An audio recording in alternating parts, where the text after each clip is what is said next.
gamers and fellow Kegleo enjoyers. Today we have a really juicy video for you. We're going to be going in depth into the legendary items in Diablo 4. Now, there is a lot of systems to do with this, and it's going to be critical for your endgame success and build. So, without any further ado, let's get straight into it, shall we? So guys, the first thing you need to know about is the Diablo 4 giveaway. You could win yourself a copy of the base game. It's very simple to join, link down in the description below. And while you're there, give the video a like and why not subscribe. So, Legendaries. Lots to talk about here because the developers are going in really hard with this, but they're obviously one of the highest forms of rarity items you'll get, as well as like uniques, but I'll probably cover that in a different video. But legendary items drop with 4 affixes, and most importantly, 1 legendary aspect. So that's nothing new to Diablo games, as you guys are probably aware. But what is really important with this is that you can take off the legendary aspects. You can literally extract it and put it on a different item. Now, this will destroy the item and you'll be able to put it on another item. For example, if it's a rare, it will upgrade it to a legendary, and that's really important for in a moment. I'll explain. But I'm not sure if you could then extract it again and put it on another one and then re-extract it. I don't know if you could cycle it. If you guys do know, let me know down in the comments below. However, take a look at this. Legendary aspects can only be imprinted into specific item slots, which is determined by a category.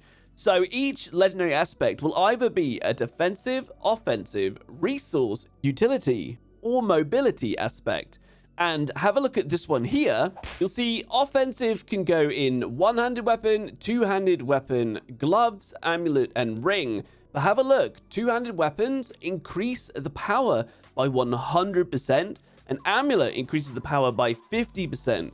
Also, super important, amulets can have any legendary aspect, and it increases the power by 50%. So these are going to be super valuable. Probably end up putting your most powerful ones on there, unless you've got a two-handed weapon. So remember earlier I said rare items are really important? This is because legendary items have 4 random affixes and the legendary aspect. That makes up 5. However, rare items come with 5 affixes. But from what I've found out so far, you can then put the legendary aspect on top of it to add an extra slot, if you would, making the item more powerful. Now, if this is true, then this is where trading is really important in the game, because you cannot trade legendary items as it stands at the moment. However, you can trade rare items. So trying to find a rare item with a god roll is basically going to be endgame, and then turning that into a legendary by slapping on a good aspect. That's the way to go. Now, this should all be done by going to the occultist NPC, but you can see already that at endgame, you're going to be wanting to farm legendaries, try and find the one you want that's got a really good roll on it, because if you're new to Diablo games, say you've got an item that's got extra damage to knock down enemies, it could roll with like 40% or 60% or anywhere in between that. They normally have this range.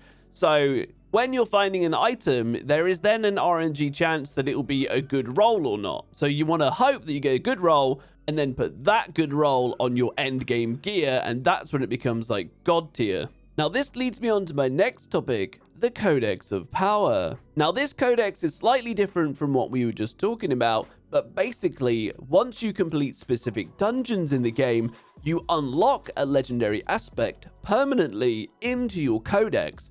This aspect can then be used as many times as you want to put in your gear, but just for a small cost. However, the catch here is that when you put it on, it'll always be put on with the lowest roll.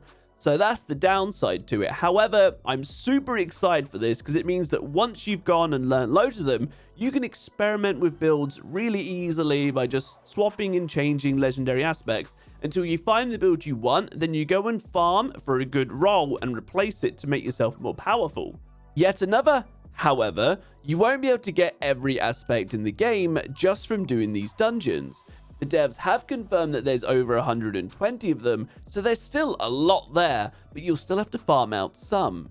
A cool feature though is a lot of these can be used by multiple classes, and for example, if you started off a barbarian and then swap to a druid, you'll have these unlocked from the get-go, so you can put these legendary aspects on as you're leveling. Personally, I can't wait to get involved with this because I really want to experiment with a load of builds. And guys, let me know down below if you feel the same. And while you're there, guys, join the Discord. Remember, link is in the description. There's already loads of people joining for the Diablo 4 launch, and we're going to have loads of useful links and builds and stuff in there, as well as a nice place to hang out when I'm streaming. And I do stream right here on YouTube or on my Twitch channel. A great way to connect with me personally. And also, remember, this game has no region locks, so come join me live. So another thing that I want to discuss with you guys is legendary drop rates. Now, from everything that I've seen, the developers want legendaries to be quite rare. Apart from farming them out in the Codex, they want them to be quite rare. And I want to know your opinion on this, because Diablo 3, you get swarmed with them and they don't even feel special anymore.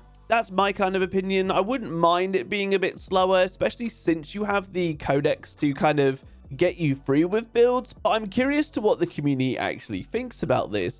Would you rather have legendaries really rare and super low drop rates, and you can't trade them, so you have to find them yourselves? Or would that take up too much of your time and you'd prefer that they would be a bit more free flowing? Again, let me know down below. So this might be a bit of copium, but I just really can't wait to play this game. The more I talk about it with you guys, the more I want to get involved, and I'm full hopium that it's going to be a fantastic game that we can play for a long time and share a lot of experiences for.